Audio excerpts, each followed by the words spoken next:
She threw my packed duffel bag at my feet and screamed that I was finally showing my true colors. Everyone thought I'd been planning to walk out on my marriage. But they had no idea I was about to walk back in with something that would change absolutely everything. Before we dive in, don't forget to subscribe, hit that like button, and drop a comment. Your support truly keeps these stories alive and growing. I never imagined my Tuesday night would start with my wife, Laura, blocking the doorway like a guard while her sister Marissa lounged downstairs, pretending she wasn't listening. The house smelled like leftover takeout and tension, the kind that makes the air feel too tight. I was tossing shirts into a bag because apparently, according to Marissa, I'd been secretly planning a new life. Some apartment hunt, some mysterious messages, none of which existed anywhere except in her imagination. But Laura wasn't interested in logic. She stood there trembling, clutching her robe, her voice cracking as she repeated her sister's lies like they were gospel. Marissa saw the texts, Adam. She saw everything, she said, pointing at my phone on the nightstand like it was a weapon aimed at her. I didn't raise my voice, didn't beg, didn't even sigh. I just zipped the bag and said, "So you believe her over me?" Not as a question, as a fact. She didn't deny it, and that silence did more damage than if she'd screamed. I slung the duffel over my shoulder and walked out of the room. The old wooden steps creaked like they were tattling on me. Downstairs, Marissa was curled up on the couch wearing a brand new designer purse like it was glued to her. She flashed a smirk the moment our eyes met. A tiny, satisfied thing, like she'd finally won a game she'd been playing by herself. "Going somewhere?" she asked. "According to you, that was the plan, right?" I said. She glanced at my phone on the counter, pretending she hadn't snooped through something that required my fingerprint. Laura appeared behind me in the hallway and said the words she thought would break me. "Just go, Adam. I can't even look at you." Fine. If she wanted quiet, I'd give her quiet. The kind that slices deeper than shouting ever could. But as I reached for the front door, a thought rolled through my mind like a loose marble. For weeks, small things hadn't added up. Missing cash from our emergency drawer, strange credit card charges, packages Laura swore she never ordered. Every time I brought it up, she brushed it aside like lint on a sleeve. So I turned and asked Marissa one simple question. "How much did you say that purse cost?" "The one you bought last week." She blinked too fast. "None of your business." "Just curious," I said, then walked out into the crisp night without waiting for her answer, because I already knew she was lying. At the gas station down the road, I pulled up our bank app, something I'd been avoiding because I didn't want to see proof of whatever I suspected. And there it was. A long list of charges, boutique shops, jewelry stores, places I'd never stepped foot in. Almost all while Laura had been working double shifts. Almost all when Marissa had been between apartments and living under our roof. My pulse stayed steady, which surprised me. Instead of fury, I felt clarity. Sharp, cold, quiet clarity. I screenshotted everything, organized each charge into a folder titled Evidence, and emailed it to myself. I didn't go back home. I drove to my coworker Frank's house, where the halls smelled like fresh coffee instead of suspicion. He opened the door in pajama pants, blinking at me. "Man, what happened to you?" "Got kicked out of my own house," I said. "Need a place for a bit." He didn't ask questions. Frank's that kind of guy. The next morning, I spread 6 months of bank statements across his kitchen table. When the sun hit the paper, the highlighted lines looked like neon warnings. Charges on days when only one person had been home. Marissa. I didn't have to guess. The pattern spelled her name in bright yellow highlighter. My phone buzzed. A message from Laura. "We need to talk." I put the phone face down. There was nothing to talk about. Not yet. Instead, I opened my laptop and searched for attorneys. If Laura's sister wanted to play games, I needed someone who knew how to play for real. I left a message for a lawyer with top reviews, then went back to the statements. By noon, the total had climbed past $7,000. $7,000 stolen while the woman stealing it painted herself as my wife's savior. Another text from Laura appeared. Then another. Each one more defensive, more desperate. more shaped by Marissa's whispering poison. I didn't answer. Silence was finally working in my favor. That night, as Frank and I sat eating burgers in front of his TV, he asked, "So what's your plan?" I didn't even hesitate. "First step," I said, "get the truth. Every dollar, every lie, every timeline. Then I figure out the rest." He nodded slowly. "You're awfully calm." "I'm past being angry," I said. "Now I'm just getting ready." And that was the moment. Sitting in a quiet living room, the blue glow of the baseball game on our faces, when something shifted inside me. No shouting, no begging, no emotional explosion. Just a man who'd stopped trying to fix someone else's chaos and started preparing for something much bigger.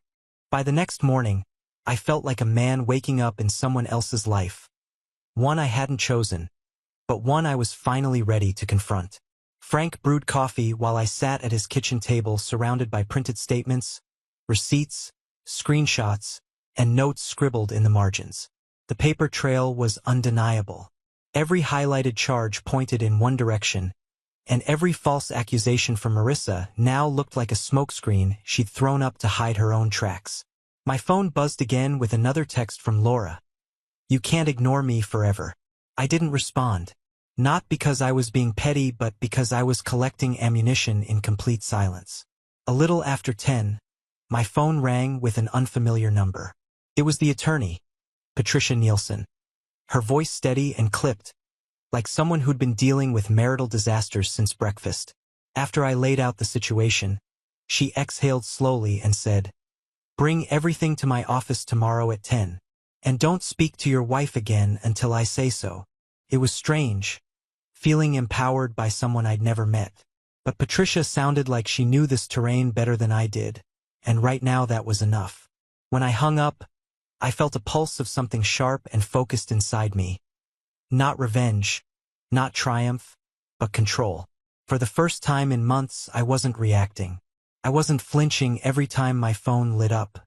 I wasn't trying to put out fires I hadn't started. I was drawing the lines myself. By noon, after hours of digging, highlighting, and cross-referencing dates with Laura's work schedule, I had tallied over $7,000 in charges. All from days when Marissa had been home and Laura hadn't. Frank whistled as he scanned the papers. "That's not just petty theft. That's a full operation." "Yeah," I said, and she thought she'd get away with it. My phone buzzed again, this time a call from Laura. I let it ring, then listened to the voicemail. She sounded irritated, then emotional, then annoyed again, like she was flipping through moods hoping one would guilt me into responding. But the days of responding out of guilt were over. I put the phone aside and opened my laptop. Something Patricia said echoed in my mind: motives matter. So I checked Marissa's social media. Most of it was filtered selfies and inspirational quotes. But as I scrolled deeper, the cracks began to show. Casino check-in 6 weeks earlier. Another from a few months back. Then photos, tagged by friends, of Marissa in casino lounges, at card tables, holding margaritas next to people I'd never seen. It didn't take a detective to connect those dots. Speaking of detectives, I reached out to another friend, Ryan, who worked in IT security. "I need a favor," I told him. "I need to know if someone's drowning in debt." Ryan groaned but agreed to run a basic record search. "Send me her info," he said, "and keep expectations realistic."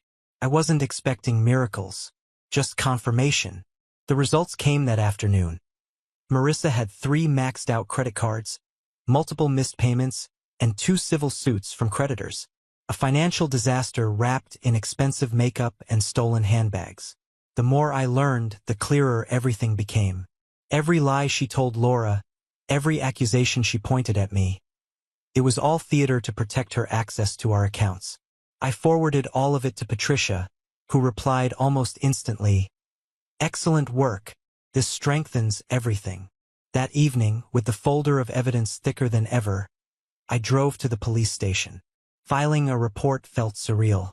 The officer raised an eyebrow at first, clearly thinking this was some domestic squabble I was blowing out of proportion. But once I opened my laptop and showed him dates, totals, screenshots, and the timeline, his expression shifted.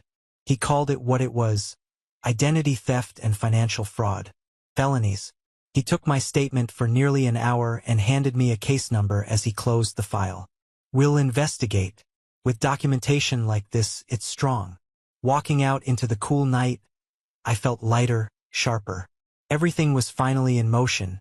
Not fantasies, not suspicions, but real steps. I wasn't the man shoved out of his own home in confusion anymore.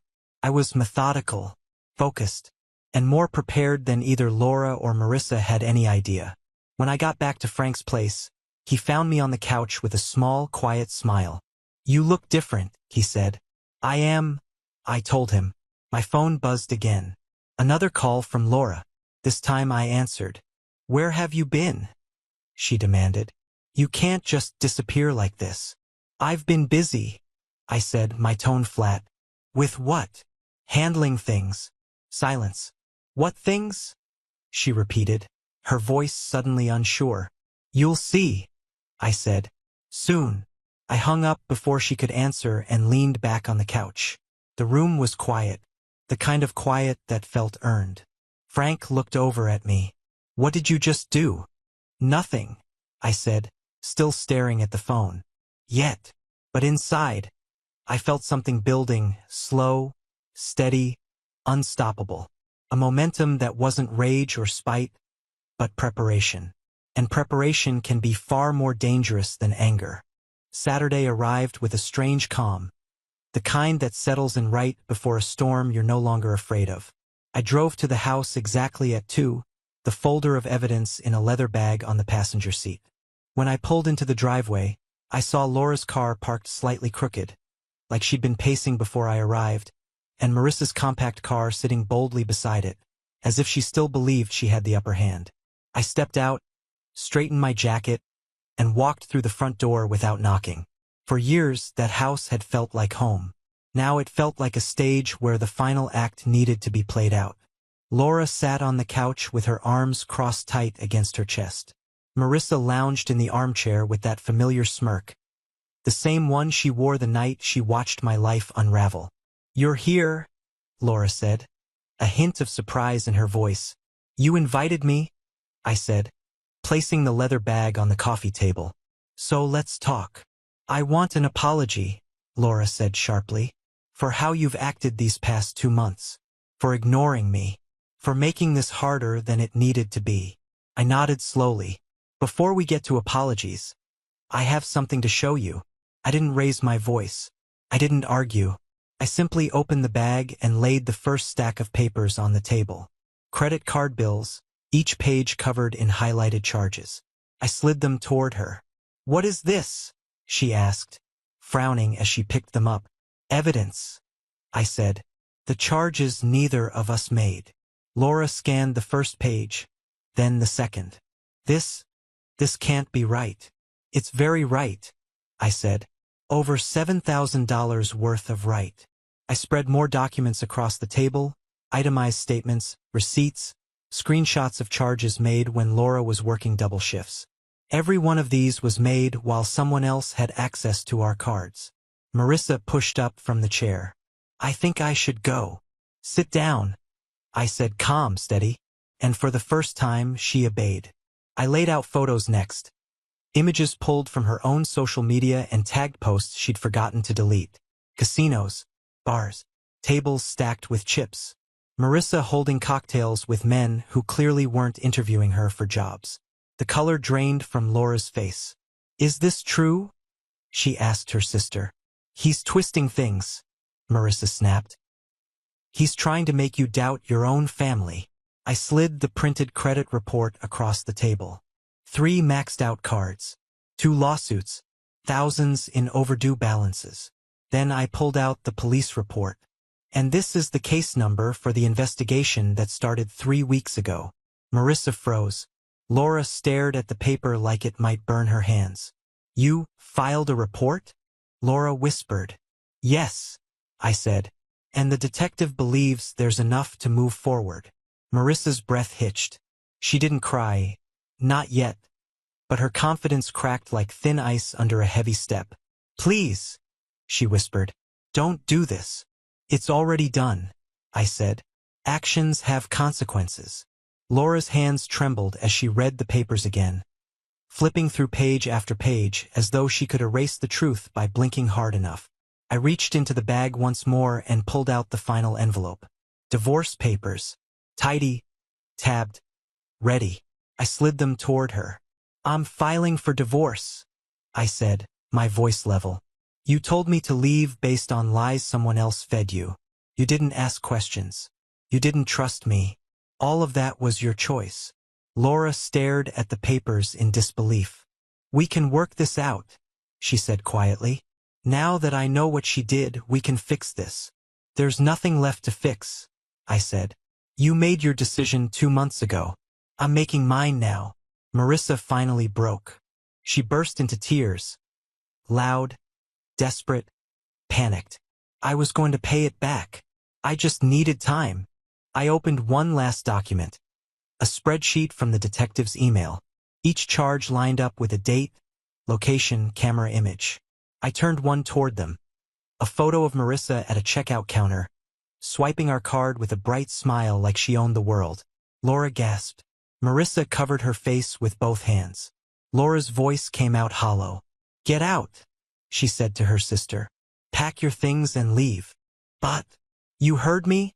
Laura snapped, her voice cracking under the weight of everything she just learned. Marissa stumbled upstairs, her sobs echoing through the hall. When she returned with 2 suitcases, Laura pointed at the door without a word. The sound of the door closing behind Marissa was the kind of silence that stays in a house long after the person leaves. Laura sat slowly, her eyes empty. "What happens now?" she whispered. "You read the papers," I said. "Sign where it's highlighted. 6 months from now, we're legally done." She hesitated only for a moment before picking up the pen. She began signing page after page, each signature softer than the last. When she set the pen down, she looked at me with something between regret and exhaustion. "I really thought you were leaving me," she said. "You never asked if it was true," I replied. "That's what ended this." I gathered the documents, placed them back in the leather bag, and stood. Laura's voice stopped me at the door. "Where will you live?" "That's not your concern anymore," I said. And then I walked out, no yelling, no dramatic pause, no second guessing. Just a quiet exit from a house that no longer felt like mine. 3 months later, I had a small renovated travel trailer on 2 acres outside town. Nothing fancy, but peaceful in a way I hadn't felt in years. Marissa ended up serving jail time with probation and restitution. Laura moved in with her mother. They reached out through Patricia, asking if I'd reduce the restitution. I told Patricia exactly what I felt. No. Actions have consequences. One evening, my buddy Frank brought beer to celebrate my new place. We sat on the deck watching the sun set behind the trees. "You ever regret any of it?" he asked. "Not once," I said. "Some things fall apart. Some things get removed. And sometimes you just have to know when to walk away." And that was the truth. No anger, no bitterness, just peace. If you enjoyed this story, make sure to subscribe, like, and leave a comment. It helps more than you know, and I'd love to share more stories with you.